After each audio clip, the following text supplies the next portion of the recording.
Okay, so many classic takeout foods are pretty impractical to make at home, but tandoori chicken is actually not one of them. It's so good and super easy to make. You can definitely cook it in your oven or in an air fryer, but I'll show you my favorite way of doing this, which is on my charcoal barbecue. Why? Because this is the only way for a home cook to actually get the same results as you do when you cook it in a tandoor oven, which is the authentic way to do this. The most important thing for this dish is actually the marinade. Most recipes will tell you for the marinade, you need to start off by grinding together a whole bunch of spices. But you don't actually have to do that. I'll show you a much simpler way. And you can still use this to get that same authentic flavor. To start the marinade, I put together about 1 cup of low fat Greek yogurt. The Greek yogurt helps tenderize and adds flavor to the meat. I then add 1 ounce each of minced ginger and garlic. These are the aromatics for the dish. I also add 2 tablespoons of lemon juice. If you're worried about the lemon juice turning your chicken into ceviche, don't worry. This won't turn your chicken into mush, even if you let it marinate overnight. I then added a teaspoon of salt for the seasoning. I then added 2 tablespoons of oil. I used mustard oil to keep things authentic, but you can use olive oil if that's all you have. Now for the most important ingredient, the tandoori seasoning. For this recipe, use the best quality tandoori seasoning you can get. My favorite brands for tandoori powder are either Kisan or Shan, and you can find these in most Asian grocery stores or order direct from Amazon. I have some links in the description. My preference is actually Kisan. I've tried out quite a few different tandoori powders, and I think Kisan tandoori powder has the best flavor and color. I used about 2 tablespoons for a 4-pound chicken, and I also added about 1.5 tablespoons of garam masala, which is essentially an Indian spice blend.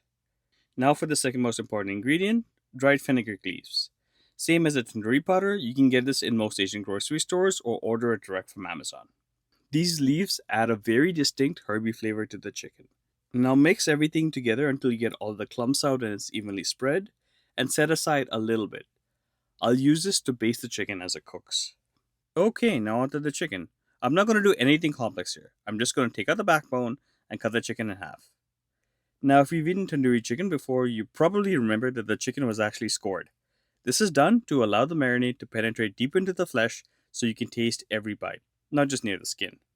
Most restaurants will also remove the skin to make the chicken easier to score and marinate. I'm actually going to keep the skin on, but I'm still going to score it. I'm going to do this by lifting up the skin and scoring the flesh underneath. The skin will actually protect the flesh from drying out, and you'll get some super tasty barbecue chicken skin. I start by lifting the skin and making about 4 cuts in the breast and 3 on the thigh, making sure not to cut the skin. This will allow the marinade to get into all of the crevices while still keeping the skin more or less intact. Once the chicken is scored, go ahead and rub the marinade all up in there. Don't be shy with it. Also, don't forget to score the back of the chicken. This will allow the marinade to penetrate more evenly. Once this was done, I put the chicken in the fridge to marinate. For a full chicken, let it marinate for at least 8 hours, but preferably overnight. Okay, so now remember, I told you to keep a bit of the marinade aside. I'm going to mix this with about half a cup of mayonnaise and baste the chicken. It'll allow the chicken to brown nicely and also add to the flavor. Okay, so after losing patience, letting the chicken marinate overnight, it was time to cook it up. Like I mentioned before, I'm doing this on my charcoal barbecue. The key to this cook is a convection setup and to cook the chicken on indirect heat.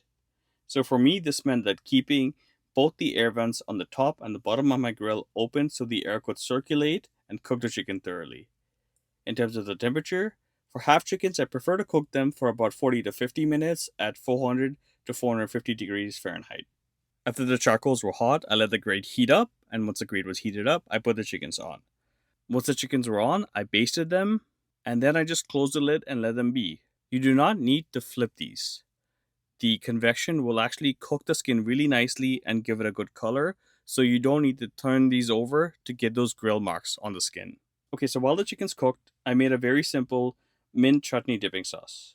For this, I used 2 cups of mint, 1.5 cup of cilantro, half an inch of ginger, 3 cloves of garlic, 1 teaspoon of salt, 2 tablespoons of sugar, and this part is totally optional, but I also added 3 chilies. I like this dipping sauce to be hot, but it's totally up to you. Now blend this together in a food processor until smooth. You may need to add some water depending on the strength of your food processor. Once this was done, I added to it 1 cup of plain yogurt and I mixed it all together. That's it, the mint chutney dipping sauce is done.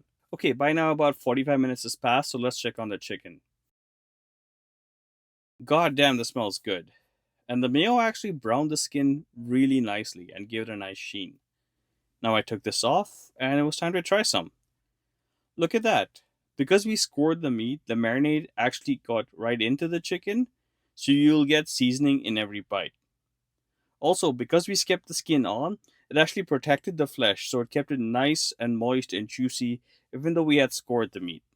Just look how tender and juicy even the breast is. Also, the cool and sweetness of the mint chutney really helps balance out the spicy chicken, and they taste great together. Okay, so that's it. If you like this type of content and want to see more interesting barbecue recipes, please feel free to subscribe and join the community.